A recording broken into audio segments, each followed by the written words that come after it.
yaitu melakukan penyebaran pemahaman dan pengalaman penerapan budaya positif. Bismillahirrahmanirrahim. Assalamualaikum warahmatullahi wabarakatuh. Terima kasih Bapak Ibu meluangkan waktunya pada kesempatan siang hari ini untuk berkumpul di tempat yang sederhana ini dalam beberapa menit ke depan, yaitu saya akan melakukan diseminasi terkait dengan apa yang sudah saya dapatkan selama mengikuti program guru penggerak ini. Saya di sini Bapak Ibu bukan untuk mengajar atau menggurui Bapak Ibu sekalian, karena saya juga tahu porsi saya sebagai guru penggerak itu masih dalam tahap belajar. Jadi saya mengajak Bapak dan Ibu untuk bersama-sama belajar, berdiskusi dan berkolaborasi mengenai tentang apa yang saya pelajari pada modul 4 saya ini di guru penggerak, yaitu tentang pemahaman dan pengalaman penerapan budaya positif.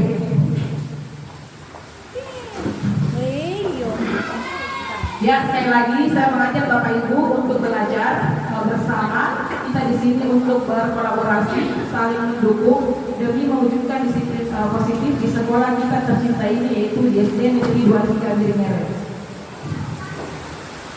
Jadi konsep utama kita pada hari ini yaitu mengenai modul budaya positif. Jadi pengalaman saya di guru penggerak itu sudah ada 4 modul yang kami selesaikan, dan ini adalah modul keempat dalam guru penggerak, yaitu tentang budaya positif. Dan alhamdulillah Bapak Ibu, 3 tersisa 6 modul lagi yang akan kami selesaikan dan kami kukuhkan sebagai guru penggerak. Dan pada kegiatan kali ini saya mulai kembali masalah budaya positif di sekolah kita. Jadi kalau kita berbicara tentang masalah budaya positif, tentunya Bapak Ibu sudah kita biasa melakukan bentuk-bentuk kegiatan yang ada di sekolah kita. Yang mana itu misalnya pada saat kita menyambut siswa di depan pintu gerbang, kita saling sapa, bersalaman, tersenyum menyambut anak-anak ketika mereka datang. Kemudian yang mana contohnya itu kembali Bapak Ibu, misalnya kita melakukan kesepakatan kelas di dalam kelas sebelum kita memulai pembelajaran. Terus yang biasa juga saya lihat di sini, yaitu kita melakukan kebiasaan-kebiasaan, yaitu melakukan zikir di setiap hari Jumat ataupun pelaksanaan sholat duha secara bergantian di setiap kelas ketika ada mata pelajaran PAI oleh guru agama. Jadi untuk di sini adapun bagian-bagian daripada budaya positif yang akan saya bahas di sini sebentar. Yang pertama yaitu ada perubahan paradigma baru. Terus yang kedua ada disiplin positif. Selanjutnya yang ketiga ada kebutuhan dasar manusia.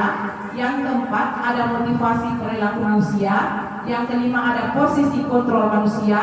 Yang keenam keyakinan kelas, dan yang terakhir adalah segitiga restitusi. Jadi Bapak Ibu, saya di sini mengajak Bapak Ibu untuk belajar bersama, berkolaborasi, dan kalaupun sebentar ada tanggapan-tanggapan dari Bapak Ibu, kami persilahkan.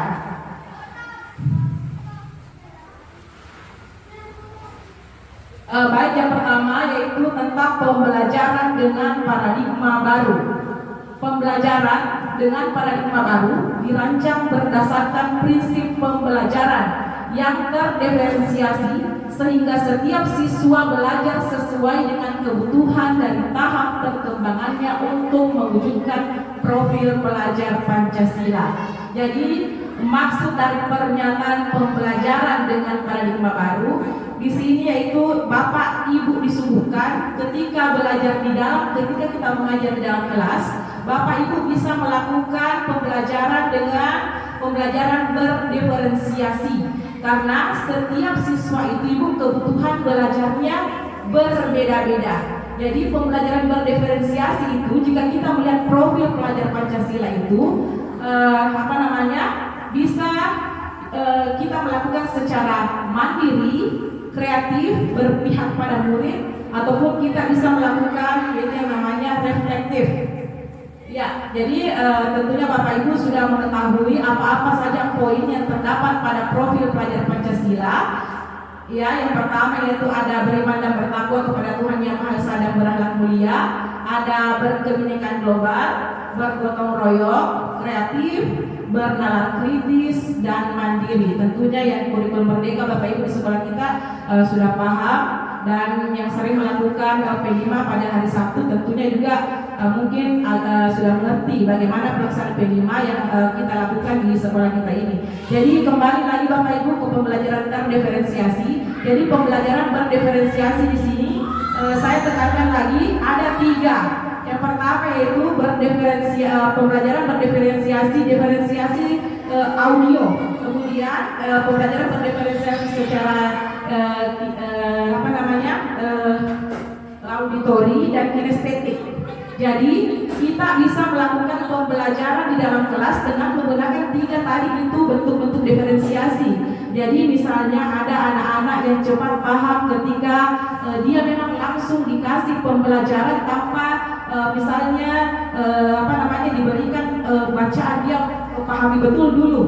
Kemudian kita juga bisa membagi anak-anak tersebut ke dalam beberapa kelompok. Oh, ini anak ternyata dia membaca dulu artikel atau bacaan tersebut baru bisa paham. Ada juga anak yang langsung memang ingin mempraktekkan, dan juga ada anak yang bisa melihat atau menonton YouTube baru bisa betul-betul dia memahami apa yang akan sebentar dikerjakan. Nah, itu maksudnya pembelajaran berdiferensiasi. Ya, selanjutnya yang kedua adalah disiplin positif.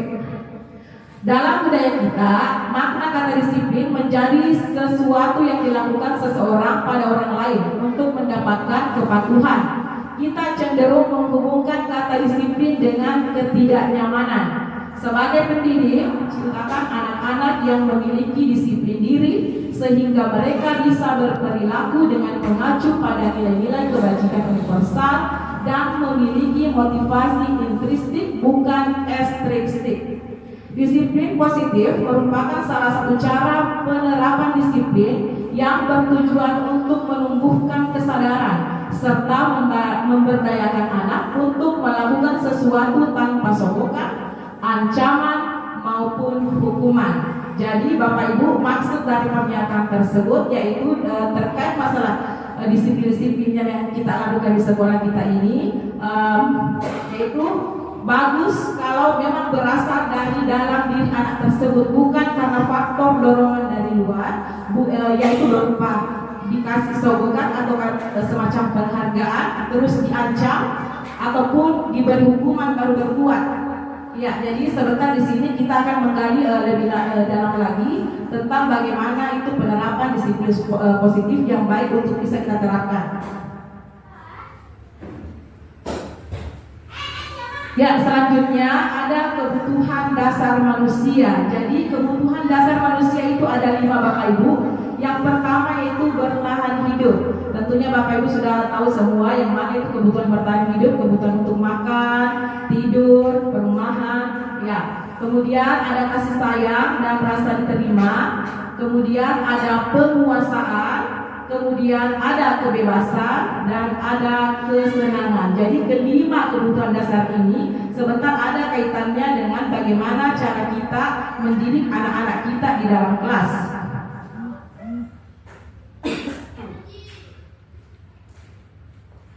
Selanjutnya Bapak Ibu, motivasi perilaku siswa. Motivasi merupakan dorongan yang timbul pada diri seseorang secara sadar atau tidak sadar untuk melakukan suatu tindakan dengan tujuan tertentu. Jadi saya ulang, motivasi merupakan dorongan yang timbul pada diri seseorang secara sadar atau tidak sadar untuk melakukan suatu tindakan dengan tujuan tertentu. Yang pertama kita lihat di sini, menghindari ketidaknyamanan dan hukuman. Yang mana contohnya di sini Bapak Ibu bisa kita lihat di atas. Murid melakukan disiplin diri karena ia takut dihukum. Nah, ini merupakan motivasi ekstrinsik. Apa yang saya jelaskan tadi tentang motivasi ekstrinsik, yaitu motivasi karena berasal dari luar. Dia mengerjakan tersebut karena dia takut dihukum. Kemudian yang kedua kita lihat di sini, mendapat imbalan atau penghargaan tertentu dari orang lain. Yang mana contohnya? Misalnya, murid melakukan disiplin diri karena ia ingin mendapatkan imbalan. Ini juga merupakan motivasi ekstrinsik. Misalnya, murid tersebut melakukan hal tersebut karena dia diiming-imingi sesuatu. Misalnya, saya kasih begini, yang penting rajin gini nak. Nah, itu namanya motivasi dari luar, bukan karena keinginannya sendiri. Selanjutnya ada yang ketiga, yaitu menghargai nilai-nilai kebajikan diri sendiri. Menghargai kebajikan nilai-nilai sendiri di sini contohnya, murid melakukan disiplin karena sadar akan nilai kebajikan dirinya. Jadi apabila itu berasal dari dirinya sendiri karena dia sadar akan kelakuannya sendiri, berarti itu merupakan dorongan dari dalam dirinya sendiri. Jadi termasuk motivasi intrinsik. Bagaimana Bapak Ibu sampai di sini bisa paham dengan apa yang saya jelaskan tadi? Iya, bagaimana kita lanjut sekarang?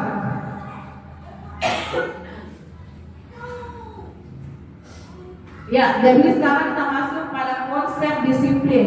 Jadi Bapak Ibu, konsep disiplin di sini terbagi sebentar ada dua, yaitu konsep disiplin dengan identitas gagal dan konsep disiplin dengan identitas sukses. Jadi ada konsepnya secara gagal dan ada juga konsep identitas dengan sukses. Jadi yang mana di sini yang termasuk dari konsep disiplin dengan identitas gagal, yaitu ada dua. Yang pertama yaitu adalah hukuman, yang kedua penghargaan. Jadi bisa kita lihat di sini apa itu hukuman? Hukuman yaitu fokus pada perilaku yang tidak diinginkan, tujuannya yaitu untuk memberhentikan anak tersebut melakukan. Iya, yang mana contohnya? Misalnya menyakiti anak tersebut, kemudian anak tersebut tidak nyaman terhadap kita, kemudian murid takut memaksa anak tersebut berbuat, pokoknya harus. Kemudian murid menyembunyikan kesalahan. Mengapa murid menyembunyikan kesalahan? Karena dia takut kena hukuman. Nah, makanya dia menyembunyikan kesalahan tersebut. Kemudian murid menjadi rendah diri karena dia takut, dia merasa dirinya bukan apa-apa. Jadi dia karena didorong oleh rasa takutnya terhadap kita. Jadi saya juga sadar diri Bapak Ibu bahwa apa yang saya paparkan di atas itu biasa juga saya lakukan. Biasa juga saya lakukan di dalam kelas secara tidak sadar, tetapi di dalam program guru penggerak ini sedikit demi sedikit membuka bahwa ternyata apa yang sudah saya lakukan selama ini mungkin ada juga salahnya. Bukan ada juga salahnya, tapi memang salah. Ya baik, selanjutnya kita ke penghargaan. Jadi penghargaan juga di sini Bapak Ibu termasuk konsep disiplin dengan identitas gagal. Mengapa? Sedangkan kita melihat apa itu penghargaan. Penghargaan yaitu fokus pada perilaku yang diinginkan, tujuannya untuk mendorong supaya supaya perilaku tersebut sering terjadi. Iya. Jadi misalnya kita memberikan hadiah kepada anak tersebut, memotivasi anak tersebut dengan memberikan penghargaan supaya tingkahnya itu, perilakunya itu bisa berulang kembali. Iya, tapi di sini kita melihat mengapa penghargaan tersebut dikatakan sebagai konsep disiplin dengan identitas gagal. Yang pertama yaitu karena itu tidak efektif. Mengapa penghargaan tersebut dikatakan tidak efektif? Karena yang pertama itu Ibu ada namanya ketergantungan eksternal. Jadi artinya di sini mereka berperilaku baik jika ada penimbalan yang ditawarkan. Hal ini dapat menurunkan motivasi intrinsiknya, motivasi dari dalam dirinya, sehingga mereka berperilaku baik. Mereka akan terhenti, bisa saja mereka akan terhenti jika penghargaan itu juga dihentikan. Kemudian yang kedua, efek pemberian penghargaan itu efeknya jangka pendek, jadi tidak lama Bapak Ibu. Jadi misalnya sebentar dikasih, bisa saja tingkahnya akan berulang dan berulang lagi. Ya, karena penghargaan ini merupakan dia adalah faktor dari luar, dorongan dari luar, bukan dari dalam dirinya sendiri. Terus yang ketiga, tidak adil. Mengapa? Mengapa dikatakan tidak adil? Hal ini dapat menimbulkan kebencian dan ketidakpuasan pada seseorang sehingga dapat merusak hubungan. Bisa saja temannya mengatakan, medikasi, nah saya juga itu bisa goncang. Kenapa dia bisa, padahal saya yang lebih bisa daripada dia. Nah, itu namanya Ibu, sehingga ada kecenderungan di sini yang bisa merusak hubungan antara si A dengan si B hanya karena yang itu tadi, pemberian penghargaan tersebut. Kemudian yang kedua yaitu merusak hubungan iri dalam diri seseorang. Nah, seperti yang saya jelaskan tadi Bapak Ibu, yaitu karena tidak adil, merasa dirinya dibeda-bedakan. Kemudian menghukum dengan sistem ranking. Ya, saya juga Bapak Ibu, ketika saya belajar pada modul ini, saya juga kaget, kenapa ini pemberian ranking termasuk ke dalam konsep disiplin identitas gagal. Padahal selama ini bagus kalau kita memberikan motivasi kepada anak-anak dengan memberikan siapa peringkat 1, peringkat 2, peringkat 3, itu kan motivasi untuk lebih sering untuk meningkatkan prestasinya di masa yang akan datang. Tapi ternyata di sini dia masuk ke dalam konsep disiplin dengan identitas gagal penghargaan tersebut. Jadi di sini mengapa penghargaan dikatakan menghukum dengan sistem ranking? Yang pertama itu karena fokus pada kompetensi, bukan kolaborasi. Jadi maksudnya di sini mengapa dikatakan anak tersebut berfokus pada kompetensi, bukan berkolaborasi, karena dia merasa dirinya dia paling hebat. Saya tidak butuh temannya untuk saling bekerja sama. Jadi misalnya kalau ada temannya yang minta tolong mas yang diajari kak juga nomor ini, pasti dia mengatakan saya tidak mau bertinggi sendiri. Ya itu maksudnya Bapak Ibu. Ya fokus pada kompetensi karena dia merasa saya tidak ada yang mau saya ini, saya harus ranking 1, teman saya tidak boleh ada yang menyaingi. Kemudian yang kedua yaitu menurunkan motivasi intrinstiknya. Maksudnya Bapak Ibu di sini dia selalu berharap dorongan dari luar saja. Ketika saya peringkat 1 pasti ada hadiahnya. Ketika saya peringkat 1 pasti orang-orang di luar memuji saya karena saya bisa, karena saya pintar. Bukan kesadaran dalam dirinya sendiri bahwa saya belajar dengan sungguh-sungguh sehingga inilah hasil yang saya dapatkan. Karena di sini penghargaan dengan sistem ranking itu cuma istilahnya berimbas kepada pengetahuannya saja, sedangkan keterampilannya itu akan berkurang. Kemudian yang ketiga, dapat menimbulkan kekecewaan dan frustasi, ya, sehingga menurunkan rasa percaya diri dan mengurangi motivasi. Misalnya Bapak Ibu, anak tersebut dikasih semester yang lalu dari kelas 1, tiba-tiba naik ke kelas semester 2 dia peringkat 4, peringkat 5. Bisa saja itu menurunkan tiba-tiba semangat belajarnya jadi menurun karena dia merasa bahwa kok saya bisa menurun seperti ini, kira-kira apa yang menyebabkan saya menurun seperti ini, sehingga timbullah di dalam dirinya teman-teman akan mengejek saya karena saya sudah tidak pintar lagi, ya seperti itu. Baik, sekarang kita masuk seperti tadi saya katakan bahwa konsep disiplin itu ada dua, yaitu konsep identitas gagal. Kemudian yang kedua kita masuk pada konsep disiplin dengan identitas sukses. Ya, ini Bapak Ibu ya, konsep disiplin dengan identitas sukses. Yang pertama yaitu ada konsekuensi dan restitusi. Disinilah Bapak Ibu sebentar di restitusi kita akan membahas bagaimana supaya anak itu bisa ada motivasi dari dalam dirinya atau motivasi intrinsik dalam dirinya sehingga dia bisa berbuat yang lebih baik. Baik, apa perbedaan konsekuensi dengan restitusi? Kalau konsekuensi Bapak Ibu, hasil atau akibat dari suatu tindakan. Hasil atau akibat dari suatu tindakan. Misalnya, anak tersebut tidak mengerjakan PR, maka konsekuensinya nilainya buruk. Anak tersebut terlambat datang ke sekolah, makanya konsekuensinya lari keliling lapangan. Anak tersebut misalnya tiba-tiba tidur di dalam kelas, konsekuensinya misalnya menyanyi di depan kelas, apakah kita menyuruh dia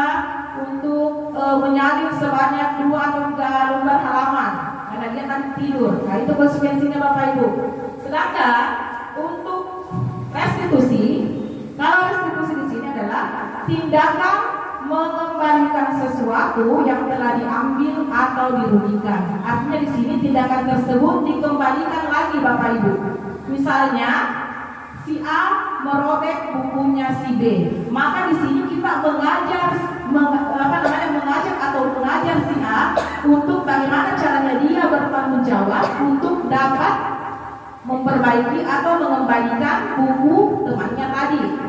Ya, seperti itu. Misalnya lagi si A misalnya memecahkan kaca jendela, seperti yang terjadi beberapa bulan yang lalu di kelas 6. Nah, maka di sini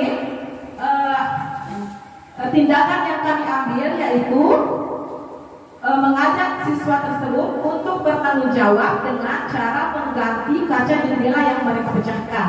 Jadi itulah restitusi, perbedaan restitusi dengan konsekuensi. Jadi sekarang kita lihat di sini konsekuensi. Yang pertama yaitu penguatan jangka pendek. Jadi sebentar di Bapak Ibu. Di sini konsekuensinya ada di dalam kelas, tapi dia tidak mematuhi secara utuh atau secara keseluruhan.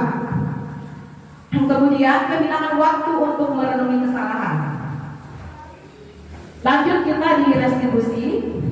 Yang pertama yaitu murid bertanggung jawab terhadap perilakunya. Seperti tadi yang sudah saya jelaskan Bapak Ibu, misalnya ketika si A merobek bukunya si B dan si B itu harus mengembalikan, bagaimana caranya dia bertanggung jawab untuk mengembalikan buku temannya, bisa dengan mengganti ataupun misalnya ada caranya yang lain, yang jelasnya dia bertanggung jawab terhadap perbuatannya tersebut. Kemudian yang kedua, fokus pada pemecahan masalah jangka panjang. Ya. Yang ketiga, murid menghormati dirinya dan orang lain. Ada teori kontrol dan murid bersemangat memperbaiki kesalahan.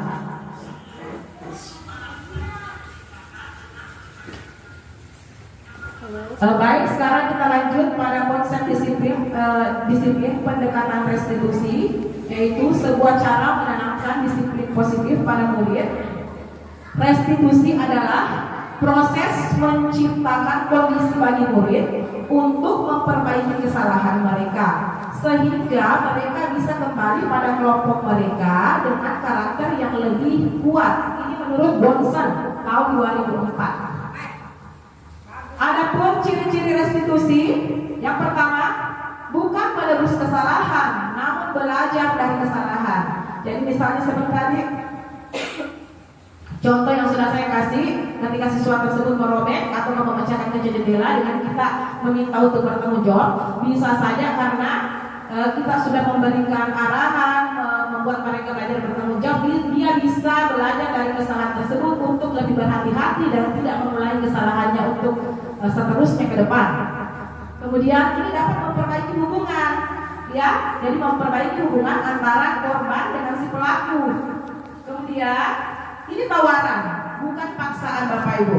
Jadi ciri restitusi itu adalah tawaran, bukan paksaan. Misalnya tadi saya mengatakan, Bu, bagaimana saya bisa mengganti, sedangkan ekonomi saya sulit. Jadi ceritanya kita saling tawar-menawar dengan anak tersebut, tapi bagaimana upaya kita supaya dia tetap bertanggung jawab atas tindakan dan kesalahan yang sudah dia perbuat. Kemudian menuntut untuk melihat ke dalam dirinya. Kita menasihati anak tersebut dengan melihat bagaimana perilakunya selama ini di dalam kelas. Kita melihat bagaimana misalnya keadaan yang sudah dia lakukan, apakah ini yang dilakukan itu sudah benar atau salah. Kalau salah, kita memberikan wejangan-wejangan terhadap anak tersebut, bagaimana dia bisa berubah sehingga perubahannya itu bukan dilakukan karena faktor dari luar, tapi dalam dirinya sendiri.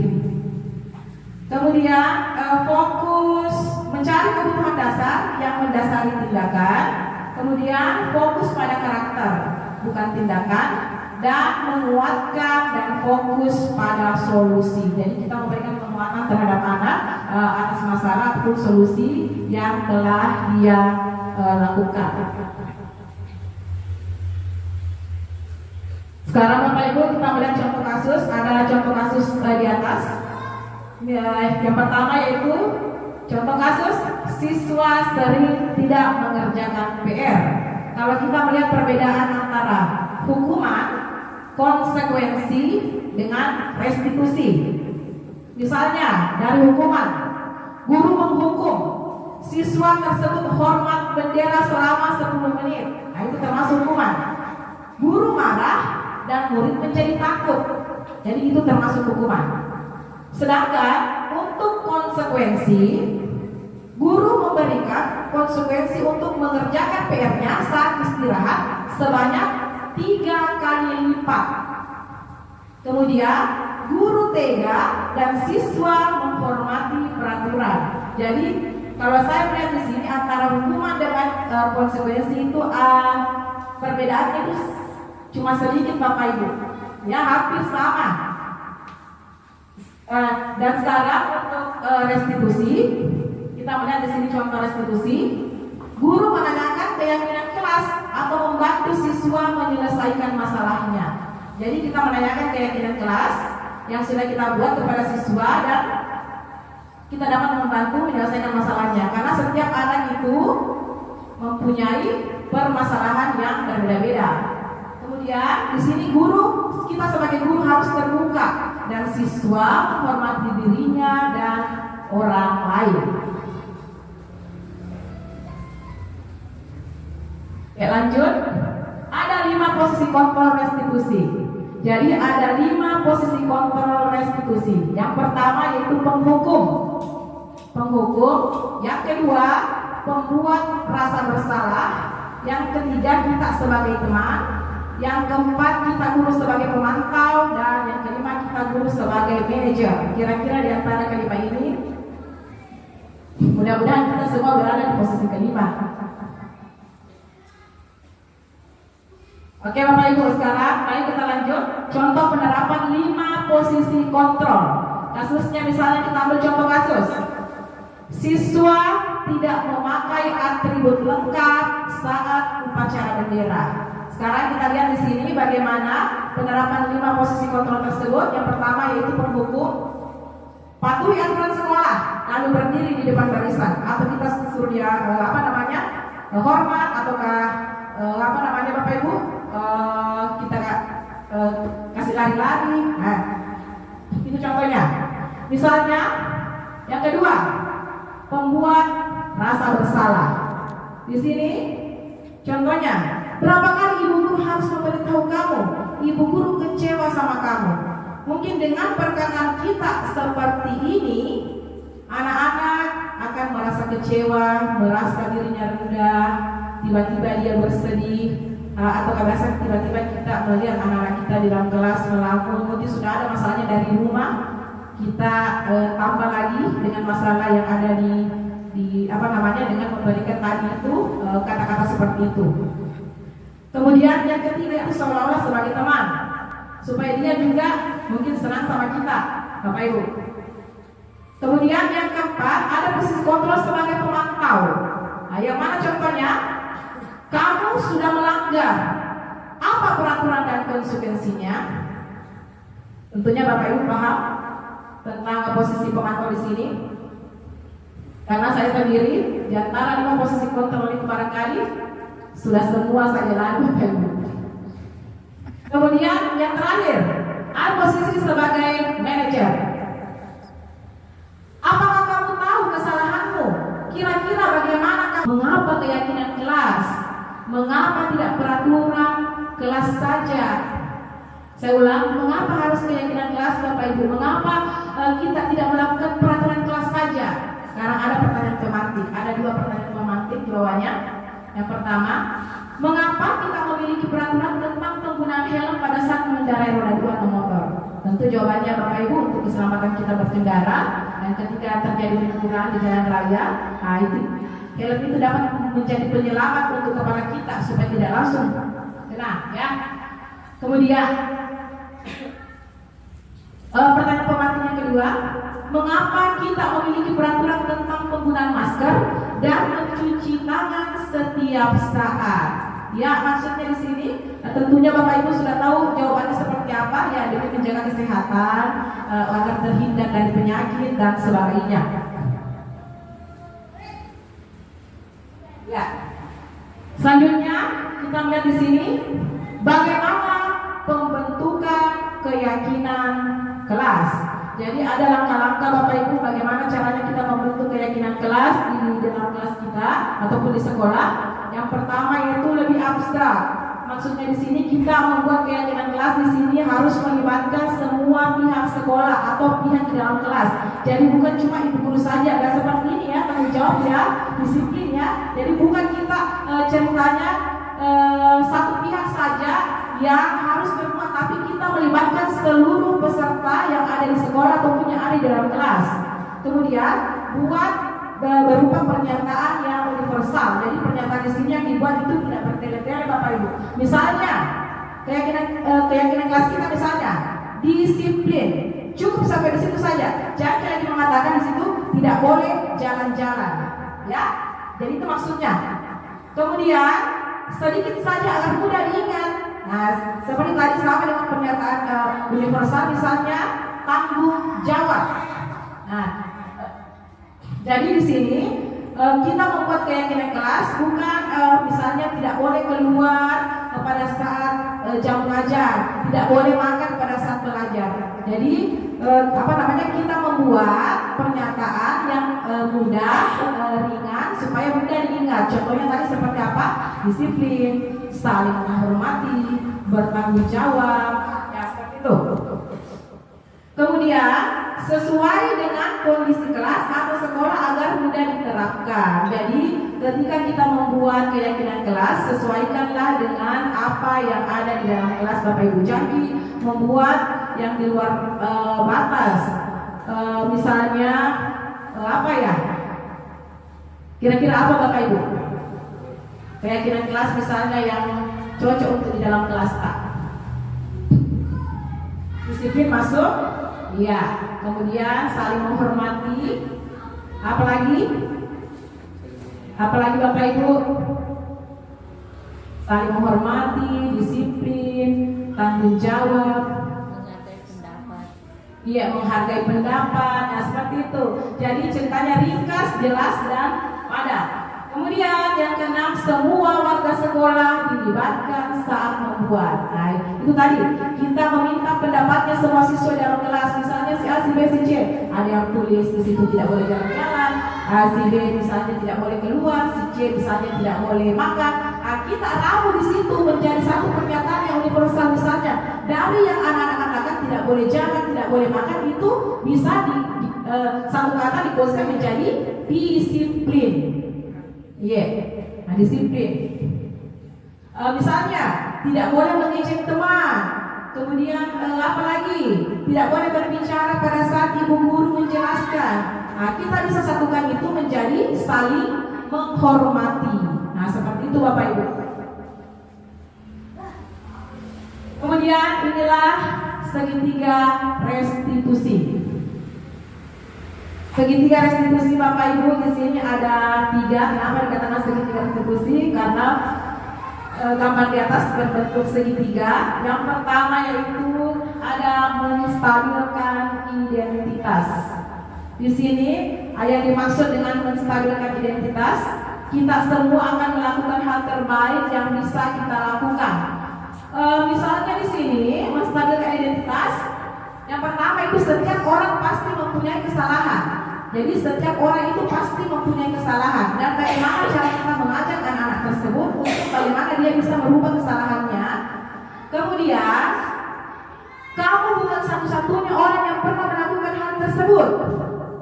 Ya, jadi misalnya anak tersebut sering bicara di dalam kelas, kita jangan menghukum dia bahwa kamu mentong yang sering bicara, gara-gara kamu temanku juga seperti itu. Bisa saja temannya juga yang lain seperti itu, tapi kita tidak pernah mencap temannya yang lain. Jadi ceritanya di sini, anak itu bukan satu-satu, bisa saja anak itu bukan satu-satunya yang sering melakukan hal-hal tersebut. Jadi kita tidak bisa memberikan hukuman langsung secara tiba-tiba.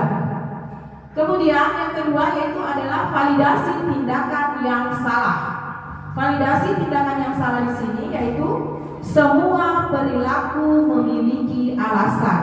Jadi semua perilaku siswa itu pasti memiliki alasan. Mengapa dia terlambat? Mengapa dia tidak mengerjakan PR-nya? Ya, misalnya dia terlambat. Mungkin saja bisa saja alasannya karena saya begadang Bu, karena main game. Jadi tugas kita sebagai seorang guru, bagaimana kita menggunakan segitiga restitusi tersebut untuk membuat anak tersebut agar ada dorongan dari dalam dan bukan karena motivasi dari luar. Terus yang ketiga, kita menanyakan keyakinan. Kita menanyakan keyakinan kepada anak tersebut. Misalnya kita sudah membuat keyakinan di dalam kelas Bapak Ibu, terus ada yang terlambat tersebut, kita tanya, dari hal yang sudah kamu tadi buat, kira-kira keyakinan kelas apa yang sudah kamu langgar? Misalnya yang melanggar disiplin, apakah itu sudah sesuai dengan keyakinan kelas kita? Ketika dia mengatakan tidak, berikan lagi pertanyaan, mengapa kamu katakan tidak?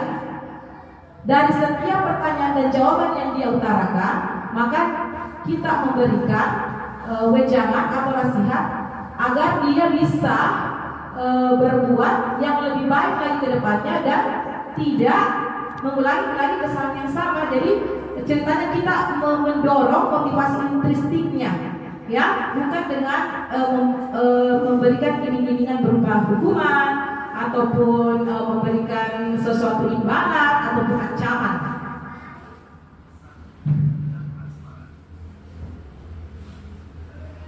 Ya, baik Bapak Ibu, mungkin itu tadi penjelasan singkat saya mengenai pemahaman penyebaran tentang disiplin positif.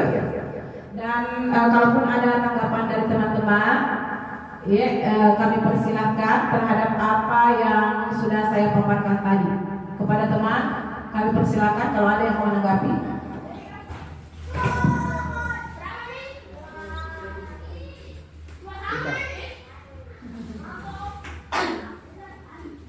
Bagaimana Ibu? Ada yang mau bertanya atau ada yang mau menanggapi? Iya, silakan Ibu. Terima kasih atas kesempatan yang diberikan kepada saya. Melihat dari semua apa yang Ibu paparkan tadi, hampir semuanya sudah saya laksanakan pada siswa atau murid-murid kita.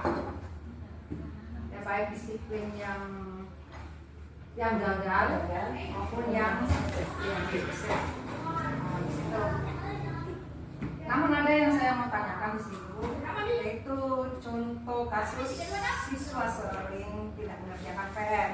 Utamanya pada di poin kedua itu konsekuensi. Di sini yang saya minta penjelasan sama Ibu, yang mana yang dikatakan guru tega dan siswa menghormati peraturan. Maksudnya guru tega bagaimana di sini menurut saya? Terima kasih. Ya, terima kasih. Mungkin masih ada? Ya, silakan. Baik, terima kasih atas kesempatan yang diberikan. Sempat saya dengar tadi atau menyimak materi yang Ibu paparkan mengenai masalah pembunuhan karakter siswa. Sempat kami merasa, artinya rasa ingin tahu bagaimana sehingga terjadi pembunuhan karakter. Sementara kita sebagai guru memberikan bagaimana cara untuk meningkatkan seorang siswa, bukan kita guru untuk membunuh karakter siswa. Mungkin itu sedikit dari saya, Bu Guru. Baik, Bapak Ibu, terima kasih atas pertanyaan yang diberikan. Jadi yang pertama itu terima kasih atas pertanyaannya Bu Ana Mas Rida, yaitu tentang kata apa tadi Bu? Tega dan saling apa tadi Bu? Saling Guru tega dan siswa. Ya, guru tega dan siswa menghormati peraturan. Itu barangkali di konsep identitas gagal, Bu. Enggak. barangkali kita bisa memberikan kesempatan terhadap anak tersebut apa kira-kira di sini masalahnya sehingga dia melakukan hal tersebut. Ceritanya kita tidak langsung menghukum dia secara karena kemauan kita sendiri saja, bilang pokoknya harus karena kau mentong berapa kali nih aku kasih tahu Ki, tapi tidak pernah mendengar. Karena saya kembalikan juga dari dalam diriku, Bapak Ibu, seringkali juga seperti itu. Mungkin waktu saya di pendidikan guru penggerak ini seperti itu. Dan kemudian tadi kita mengatakan pertanyaan kedua yaitu masalah pembunuhan karakter. Jadi Bapak Ibu, siswa itu menurut filosofi Ki Hajar Dewantara, kodrat siswa itu ada dua, yaitu kodrat alam dengan kodrat zaman. Kodrat alam itu Bapak Ibu merupakan kodrat yang ada, yang berasal dari dalam diri anak tersebut.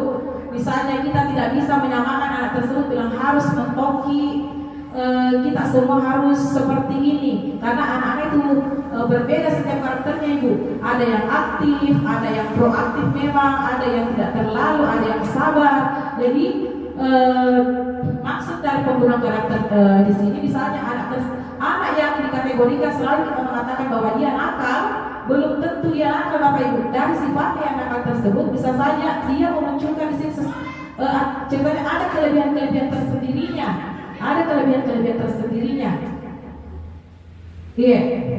Jadi bagaimana Pak Agus? Masih ada yang mau ditanggapi? Jadi misalnya si A ini nakal memang, nakal sekali, tidak mau mendengar apa di dalam kelas. Tapi kita jangan melihat dari sisi satu saja Bapak Ibu. Kita melihat bahwa anak ini punya kelebihan. Dari kelebihannya itu misalnya dia bisa di olahraga, maka kita akan memberikan dorongan-dorongan dan motivasi kepada anak tersebut supaya dia bisa di bidang ini. Jadi misalnya kalau dia belajar matematika, tidak ada mentor, tak tahu. Kita tidak boleh menggunakan siswa tersebut dengan mengatakan tidak ada mentor, tahu. Karena belum tentu Bapak Ibu, karena anak tersebut tidak selamanya dia tidak pintar di sini, karena bisa saja dia berada di mata pelajaran lain, dia akan bisa di situ, misalnya keterampilannya bagus, dia bisa misalnya kita memberikan prakarya, tetapi dengan keahlian, kecermatan tangannya itu dia bisa menghasilkan sesuatu yang bagus. Seperti itu. Mungkin ada pertanyaan lagi? Bagaimana Pak Gus, masih bisa barangkali ditanggapi terhadap apa yang sudah saya berikan? Sedikit. Saya di sini menanggapi sedikit Bu.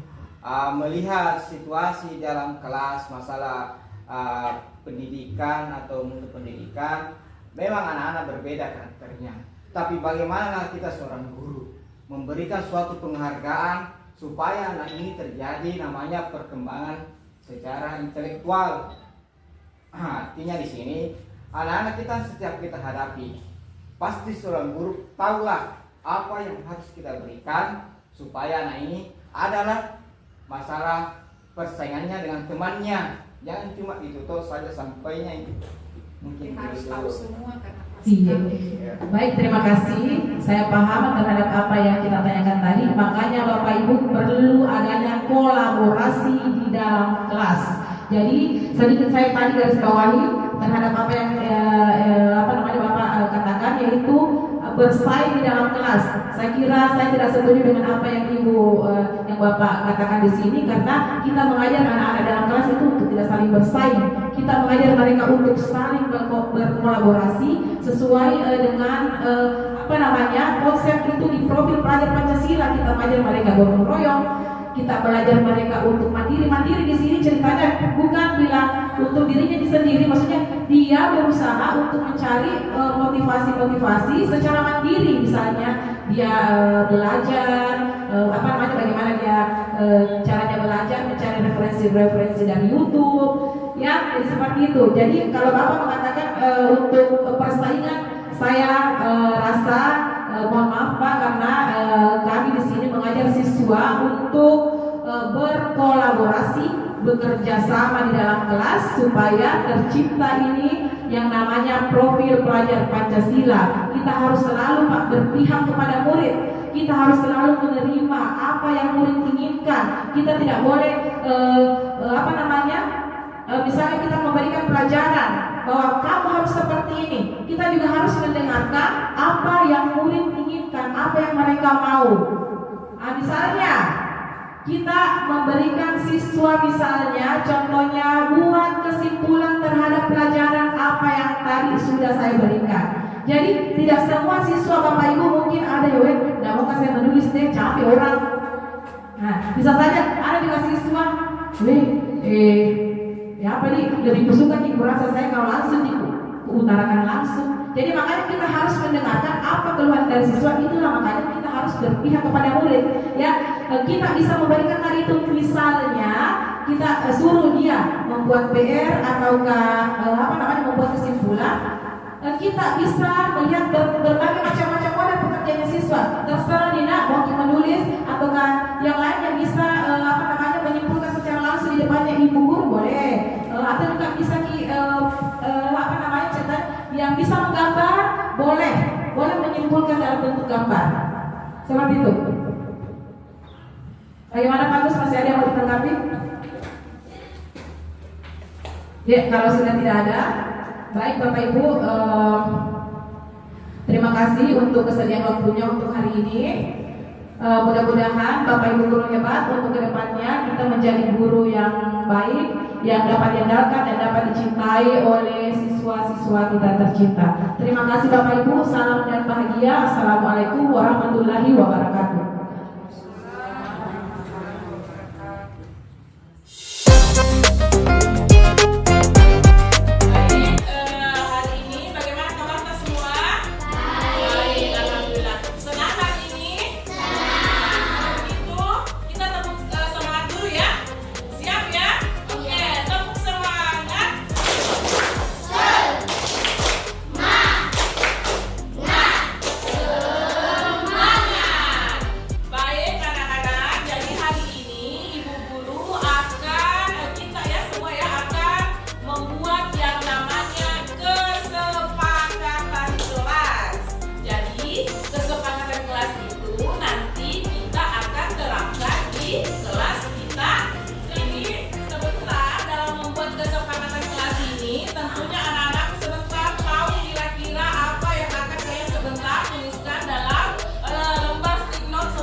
Untuk mendisiplinkan, membuat kedisiplinan di dalam kelas. Jadi sebentar kita sendiri sebentar yang buat kira-kira apa yang cocok kesepakatannya yang bisa kita terapkan sebentar di dalam kelas. Jadi bagaimana? Sudah paham?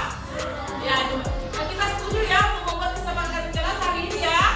Iya, jadi kalau begitu ibu guru akan membagikan lembar stick note ini pada masing-masing anak-anakku sekalian, satu lembar satu orang. Kemudian kalian menuliskan kira-kira apa saja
Oke.